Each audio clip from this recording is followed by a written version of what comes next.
Welcome to Asian ID. Some dramas feel like warm milk before sleep, gently pulling exhausted viewers into comfort and silence, while others arrive like emotional hurricanes that leave your brain in complete chaos yet somehow make your finger incapable of closing the screen. Don't they? Heartbeat, Read But Unreplayed is exactly that kind of dangerous drama, isn't it? The moment it premiered on May 9 through Hangguo short drama and Douyin, its popularity exploded to 67.47 million on the very first day, while reservation numbers had already surpassed 1.3 million before the release even began.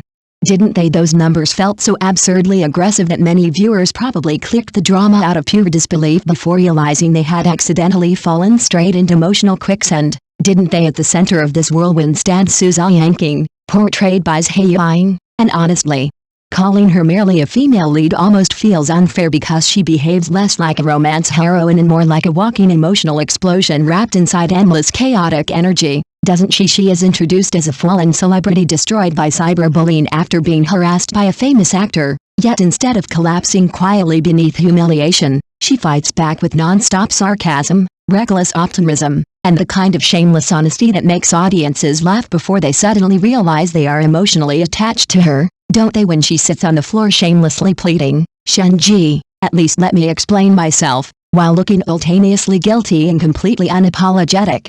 The scene somehow feels ridiculous and heartbreakingly human at the same time, doesn't it? And then comes that unforgettable moment where she swears to a lamp that she may have experienced lustful thoughts but definitely lacked the courage to act on them.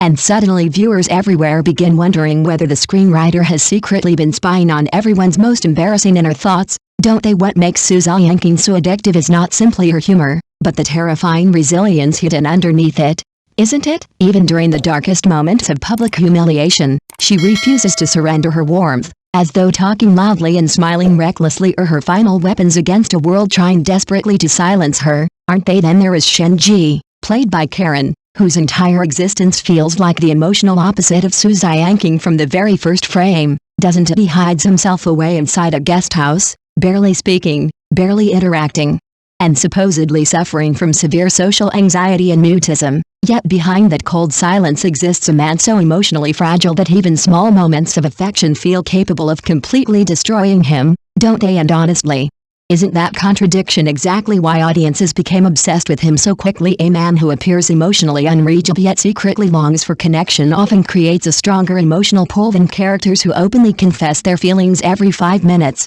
doesn't he? This is already the second collaboration between Karen and Hae-in after projects like Wild Lotus grows long, and this time their chemistry feels even more dangerously natural, doesn't it? Even leaked behind-the-scenes footage of them accidentally laughing after 3 seconds of eye contact somehow mirrored the awkward emotional tension between their characters so perfectly that fans began treating every interaction like archaeological evidence of fate itself. Didn't they? Director Leon Yi clearly understands how to weaponize atmosphere, because the lighting, camera angles, and lingering close-ups transform ordinary interactions into scenes overflowing with emotional electricity.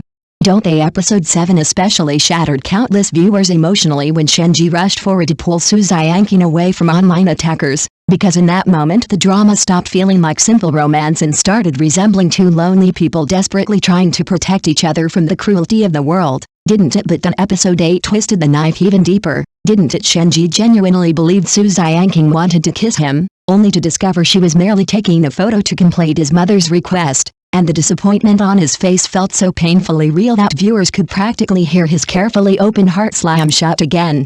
Couldn't they? That single expression carried more emotional devastation than entire monologues in other dramas, didn't it? Still, the series is not flawless, is it? The early episodes balance humor and emotional healing beautifully. But later the script begins relying too heavily on misunderstandings and repetitive let me explain conflicts that threaten to exhaust viewers emotionally, doesn't it? Yet somehow the actors rescue even those overused tropes through sheer performance strength, because their expressions, timing, and emotional reactions had freshness to scenes that could easily have become unbearable in weaker hands, don't they? Screenwriter Lu Jing clearly understands how to maintain the delicate balance between sweetness, comedy, and emotional catharsis, although one cannot help wondering why modern romance dramas remain so addicted to unnecessary melodrama, can one? Then there is episode 42, where Shenji allows a character named Dabao to help choose clothes, creating a bizarrely adorable moment so strangely creative that viewers immediately forgave half the previous misunderstandings, didn't they? And the confession scene in episode 15 feels even more memorable precisely because it avoids cliché romance symbolism, replacing roses and candles with an anti-fraud campaign concept that somehow becomes unexpectedly sincere and touching, doesn't it? When Shenji stammers awkwardly through his confession while trying desperately to appear calm, the contrast between his emotional panic and his cold exterior becomes almost unbearably cute, doesn't it? Many viewers replayed their eye contact during that scene dozens of times because the tenderness felt startlingly genuine rather than artificially manufactured, didn't they? What truly elevates the drama above ordinary industrial sugar romance is the emotional philosophy hidden beneath its chaotic humor, isn't it? Su Xiangqing heals people through noise, while Shenji survives through silence. And watching those two completely opposite emotional survival mechanisms collide creates something strangely comforting about human connection itself, doesn't it? She talks endlessly because she refuses to let pain consume her, while he remains silent because emotions terrify him too deeply to express aloud, and together they slowly build a bridge between those extremes, don't they? Perhaps that is why audiences connected so intensely with the drama despite its flaws, because modern viewers are exhausted by shallow fantasy relationships built entirely around beauty and obsession, aren't they? People increasingly crave stories where damaged individuals help each other survive emotionally instead of merely falling in love aesthetically, don't they? And maybe that is why the debate surrounding Shenji became so fascinating in the comment sections afterward.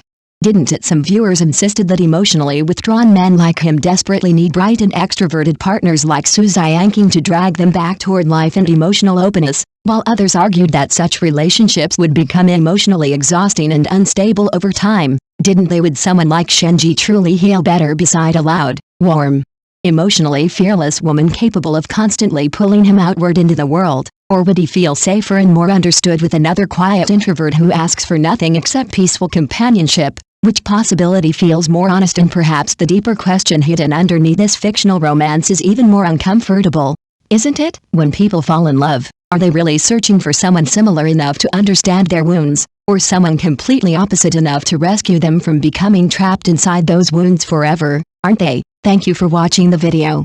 See you again.